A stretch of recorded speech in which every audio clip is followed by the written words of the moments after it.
Hi, thanks for watching. Okay, so in this video, I would like to talk about the recent scandal involving Aaron Smith-Levin and the Aftermath Foundation. Okay, so I guess in the last couple of weeks, it's sort of come out slowly, that first Aaron Smith-Levin has been voted off the board of directors of the Aftermath Foundation. And the Aftermath Foundation is basically just a group of former Scientologists who try to, raise money and assist people who are transitioning out of Scientology. And I think they're also raising awareness about, just raising public awareness about the abuses of Scientology. Okay, so before we get into Aaron Smith-Levin, let me just say that I really appreciate what people are doing. Former Scientologists, I really appreciate how they're trying to raise awareness about a really abusive cult in the United States. For people who don't know, Scientology is almost like a little piece of North Korea in the United States. Really, it's almost amazing that they've been allowed to operate the way they do. And it's not just that they abuse their own Sea Org members or their own staff, like maybe underpaying people or overworking people. And it's not just that there's issues about, like, say, even like how they abuse like foreigners that come to the United States, and they sort of use them almost like slaves or really underpaying them. But also just the fact that they sell these almost worthless self-help technologies, but they sell them at such a high price. Not everybody who gets involved in Scientology is a rich person.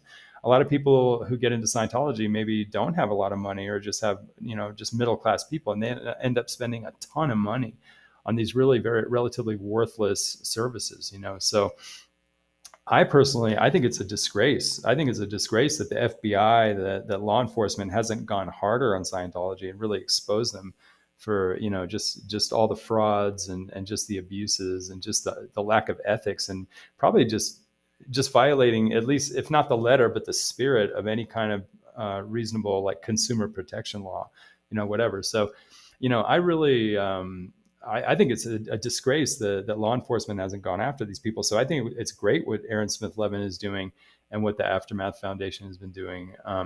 But on the other hand, recently there have been some issues, and it does look like Aaron Smith-Levin, by his own admission, has been having a lot of issues, let's say, in his marriage.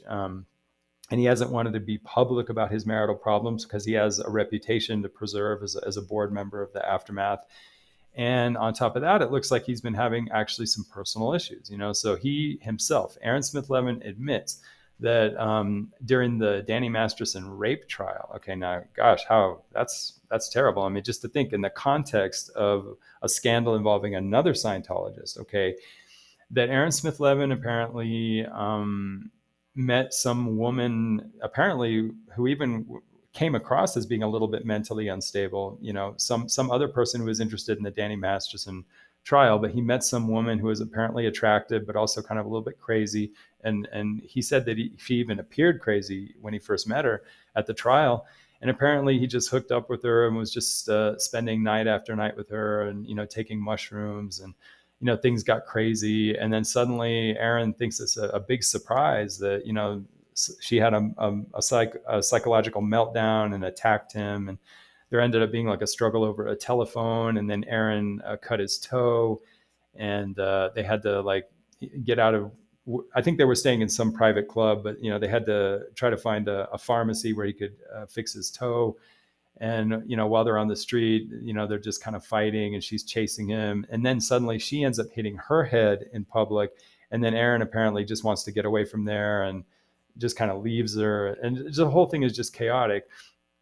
And then she ends up calling the Aftermath Foundation and wants him specifically taken off the board of directors. So the whole thing is just a gigantic mess. And I mean, I don't know. And so now, people are now talking about Aaron Smith-Levin, and I've heard comments that he may be like a narcissist and all this kind of stuff. And anyway, I just want to say, from my perspective, okay, now, coming because I have been diagnosed as having a personality disorder. And part of this channel is I do look at the angle. I do look at the angle of personality disorders in true crime, and also, let's say, in just public pop culture influencers and all that kind of stuff. And the one thing, as a person who myself has been diagnosed as having narcissistic personality disorder, and also just given that cluster B disorders run in my own family, and so I have that family experience.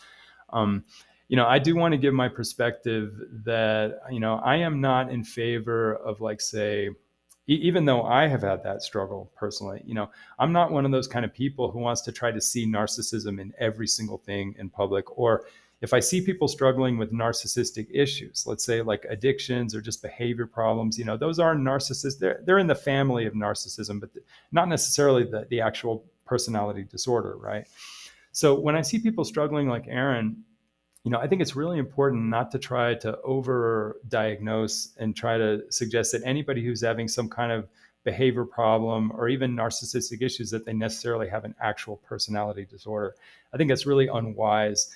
And I think we tend to kind of over-perceive narcissism, or we make too much of a big deal out of it. I think a lot of people struggle with narcissistic issues. And that doesn't mean that everybody has a disorder, okay? And if anything, I think, whenever we see somebody who, like Aaron, is clearly presenting signs, I think, more on the spectrum of a midlife crisis, more on the spectrum of maybe having some compulsive issues around sex. Maybe he didn't get enough, maybe he didn't have a chance to have a normal childhood because he grew up in a cult.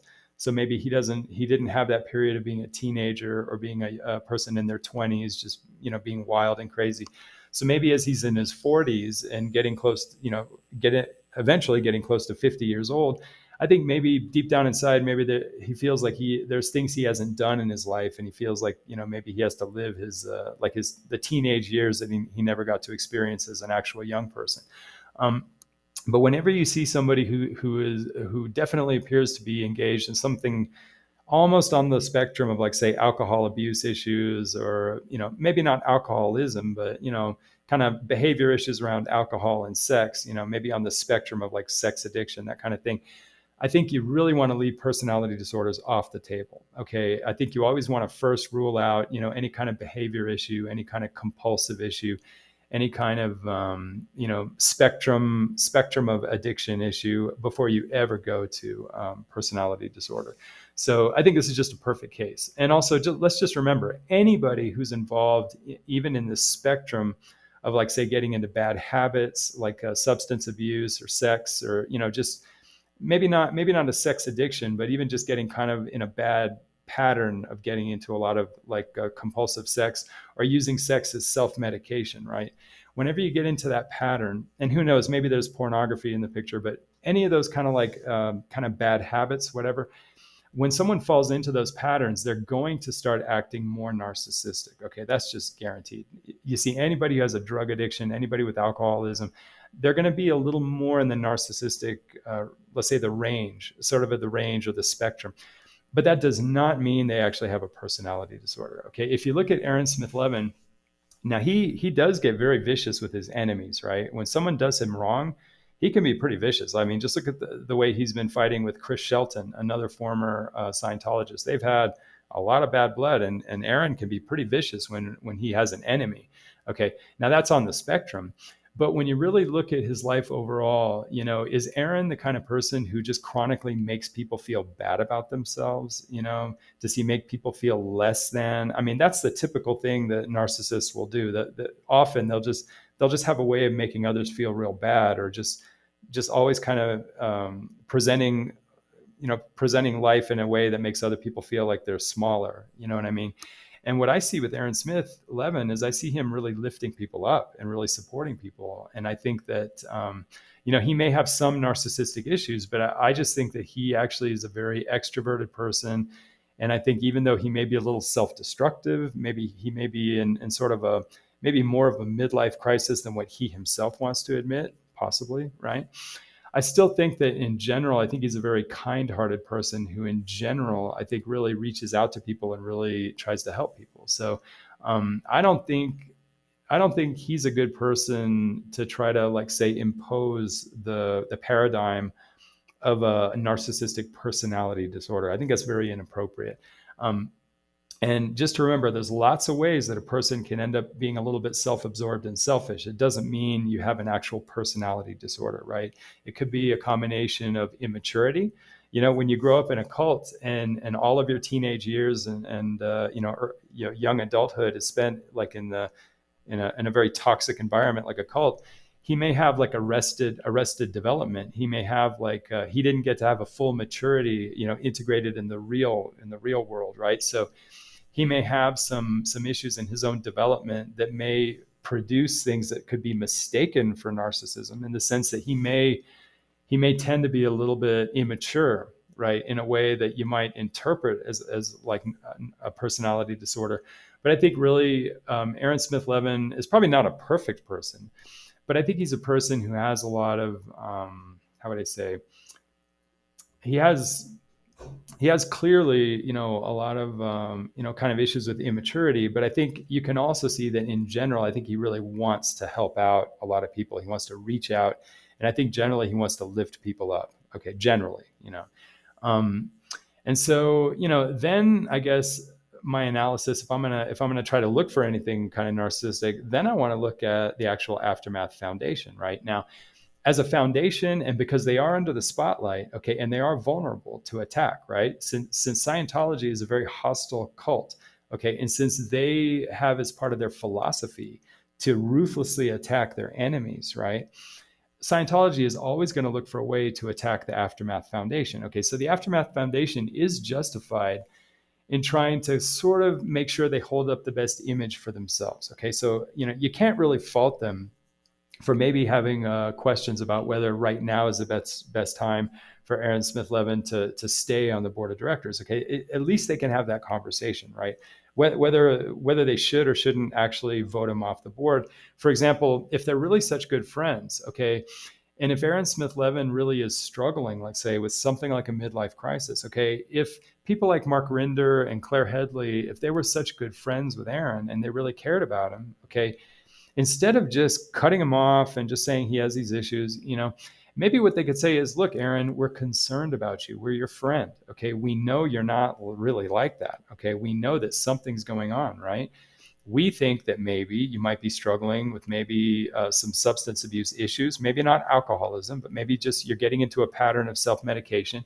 You may be getting into a pattern of maybe you're turning maybe too much to sex to try to soothe something that's going on. Maybe it is a midlife crisis, and maybe we're just concerned that maybe you yourself, they could be concerned as friends that maybe you yourself are putting yourself in danger, and we are concerned about you. So what can we do to support you? As opposed to just cutting them off. Maybe they could say, look, maybe what we could do is we could just have a period. Where maybe you could sort of take some time off from the board of directors, and we privately as friends could sort of try to support each other and help you, maybe maybe help you focus on the issues you're having. And also we could support you if maybe you want to get some therapy, or maybe you want to reevaluate your life or do anything, but we want to see you in the best place or whatever, but it doesn't have to be this kind of thing where they're just like, oh, we don't want to associate with him because he's being embarrassing, and so we're just going to cut him off. I think that shows to me that people like Claire Headley and Mike Rinder maybe are not really the friends that they claim to be, and maybe they could be better friends to him. And there may be a better way, instead of just cutting him off and making him look bad, there may be a way to sort of help support him in his struggle and help him come to terms. Okay, because the way I see it, I can see that Aaron Smith-Levin, and this is the part where there may be a narcissistic issue. Okay, not that he has a disorder. I'm not saying that, but he's showing, I think, the typical narcissistic issues of somebody who's in the middle of, I think, a destructive, how would I call it? A destructive substance abuse and maybe self-medication. Like, okay, I think he is getting into kind of a destructive pattern where he's using sex in an unhealthy way. So let's call that like not a full sex addiction, but let's just say it's on the spectrum. It's like the sexual equivalent of a substance abuse problem, right? So when I see people who are having kind of like the typical midlife crisis, substance abuse, let's say sexual, like abusing sex, like, okay, I tend to see the same things that I see in Aaron right now, which is that he'll talk all about it. Okay, he'll talk all about it, but he sort of doesn't fully acknowledge how, I think, self-destructive this pattern really is. Okay. In other words, he's able to say, yes, I've made some stupid decisions. I've made some stupid decisions. But when he talks about, like, say, hooking up with this girl in Los Angeles, he just met her right at the courthouse in this rape trial, right? And she's acting kind of weird, she's acting unstable. And because he thinks she's so attractive, he just says, whatever, I don't care.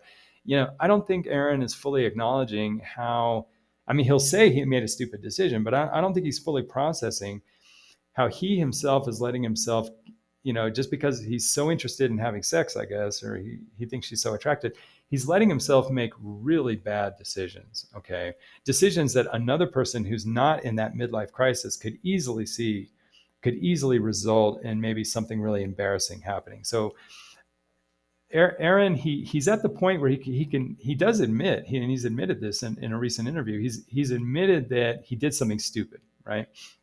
But I don't see him fully acknowledging that when you, how would you say, when you let your desires, really guide your decision making in the face of seeing somebody, like, say, you're connecting with somebody like a woman, and you can clearly see that person appears unstable, right? And without even bothering to get to know her, okay, just instantly, let's just go to the hotel room and let's just start this whirlwind, whatever sexual thing. I think that shows to me that he's recognizing he did something stupid, but I don't think he's fully appreciating. I don't think he's fully appreciating how impaired his judgment really is. Okay, now that's fair to say. Now, that doesn't make him a personality disorder, no, but that just says that he's dealing with an issue that's creating a narcissistic. There's a narcissistic. How would you say? There's a narcissistic facet to this, where he's so absorbed in just just that one aspect of, well, how would you say? He's so absorbed in the self-gratification part of this experience that he's not fully appreciating, like, say, the bigger picture. Okay. And he's experiencing an impairment in judgment. And I don't think he fully realizes how impaired his judgment really is. Okay. So, and so he ends up saying something, I think, very telling in this recent interview. And I want to play this because this, to me, is an example, I think, of a person who doesn't realize how impaired they really are. So I'm going to play this clip and let's see if you guys agree with me on this. Okay, so here's what Aaron has to say. Honestly, I'm hoping that people are shocked to discover that what they got rid of me for wasn't something that I did. It was something that was done to me. Okay, so that is so important. All right, because I think, in a way, what he says is true. Okay, he got together with this girl. Now, anybody could have predicted that what he was getting involved with could have been risky. Okay, but let's leave that aside. It is true that eventually he got kind of tired of this girl after spending a few nights in a hotel room, and he basically told her she had to leave. Okay, and maybe he was kind of abrupt with her, and maybe he wasn't very nice with her. Okay, whatever. And she did flip out. Apparently, I believe him. I don't think he has any reason to lie. Okay. And so, in a sense, what happened really was, as he says, it really was something that the girl did. Okay, that is true. Okay, but I think when a person has more judgment, okay, I think they would give more weight to the fact that him connecting with somebody who appeared to be unstable without getting to know them, okay, and just following, let's say, just a part of how sexually attracted he is to her, right, and just wanting to satisfy his sexual needs, right, without taking in the bigger picture, like, hey, you get to know somebody, you take care of yourself, you make sure you're not getting into something kind of unstable. And then also, because the person appeared unstable, take into account, what's going to happen if we get into this really intense sexual situation, and then if anything happens where we have to abruptly end this, that could provoke her to go crazy, right? That is something foreseeable, right? I think, in a sense, somebody with better judgment would say that, yes, I actually had something to do with this too. It wasn't just something that just happened to me. Okay, I, in a way, did this to myself because I committed, so many errors of judgment, and just, how would you say? I mean, he has something to do with this as well. You know what I'm saying? And so now, yeah, I mean, he doesn't have to be the one who actually went crazy at the very end, right? That doesn't mean that he wasn't part of what happened. That doesn't mean that he isn't to account for why that girl ended up flipping out, right? I mean, so I guess I think a person who had more judgment would say, hey, look, man, I saw this girl, she was really attractive. I was tempted, but then I thought she looks kind of crazy, and also, hey, I might not be doing her a favor either. She looks kind of unstable. Like it's not just that she might be bad for me. It's like I might be bad for her, right? Because I'm just here enjoying myself in California, and if I just want to have, like, say, some sexual entertainment, right? Maybe it's better for me not to pick somebody who looks vulnerable, right? So that's another dimension to it. Aaron, so absorbed in his need for sex, he's not appreciating that even though this person looks a little flaky, okay, you also have to see the flip side. She's also a vulnerable person, right? She is also a vulnerable person. And so when you take a woman or a younger woman or whatever, and you get them all excited and you get them all absorbed into a quick sexual relationship, and also given the fact that Aaron is a semi-celebrity, right? You have to appreciate that maybe she might get destabilized by that, right? She might get infatuated, and then I'll be doing something I'll be doing something that's going to exacerbate her instability, her mental instability, right? So I see a complete lack of Aaron, taking responsibility for multiple ways in which he committed an error of judgment that could foreseeably lead to something like what happened, right? So I think a more sober person, a person with more maturity, would say, okay, she's the one that flipped out, but I had a lot to do with why that happened. You know what I mean? And so you wouldn't end up saying this was something that happened to me. I think a more mature person would say, yeah, this is something that I did to myself. I mean, that's just my point of view. But by no means do I think that that means that he has a personality disorder. I really don't see that. I think this is better categorized as a combination of a person who has the normal immaturities that you would expect of a person who had to grow up in a cult. Okay, he did not have a normal adolescence, did not have a normal young adulthood. Okay, so he is going to have some issues. And I think maybe this is a lesson for all of us. Anybody who's been raised in a cult or in a very toxic family, okay, you cannot just go and live your life. I mean, you can try. But I think most of us who have come from a toxic family, or let's say a cult upbringing, probably, if we're going to be a little more responsible, okay, I think we know we can't just wing it in life, right? We may have to assume that we either need some kind of professional counseling, some kind of therapy, or maybe we just can't live life so freewheeling, okay, because we may have impairments in our maturity or impairments in our judgment that even we are not able to fully appreciate, right? So we ought to at least have the question. If we come from a very toxic background, toxic upbringing, at least we ought to live our lives with a little more caution and a little more questioning of ourselves, whether we really are as mature as we think we are. Okay. And so while I will never say, and I do not think that Aaron Smith-Levin has a personality disorder, I do not think that. I do think he may have more maturity issues than he can appreciate. Okay. And he may underestimate how serious are the effects of having been brought up in a cult and not having had the opportunity to have a young adulthood. Okay, so there may be some underestimation of his own personal maturity issues, combined with having what may just be maybe a little too much money right now, and maybe a little bit of a midlife crisis. Okay, and so you get into maybe not full-blown alcoholism, maybe not full-blown sex addiction, but you get into sort of like the sexual equivalent of an alcohol abuse pattern, where he's sort of abusing alcohol and he's sort of abusing sex as a way to self-medicate, right? He's maybe getting into too much of a compulsive pattern. And I think it's just, we ought to all learn, that when any of us fall into compulsive behaviors, repetitive behaviors, I think we are going to all kind of regress to a more narcissistic place, where we're going to start committing the errors of judgment and having the impaired judgment. I think that is kind of typical of somebody who's in a narcissistic place. I'm not saying there's a disorder. It's not a personality disorder, but it ends up being sort of a narcissistic pattern, where you're just so much absorbed in your own gratification that you really are losing the perspective to be able to consider, for example, in this case, and this is my main criticism. I've seen him, try to be kind of gracious about what happened.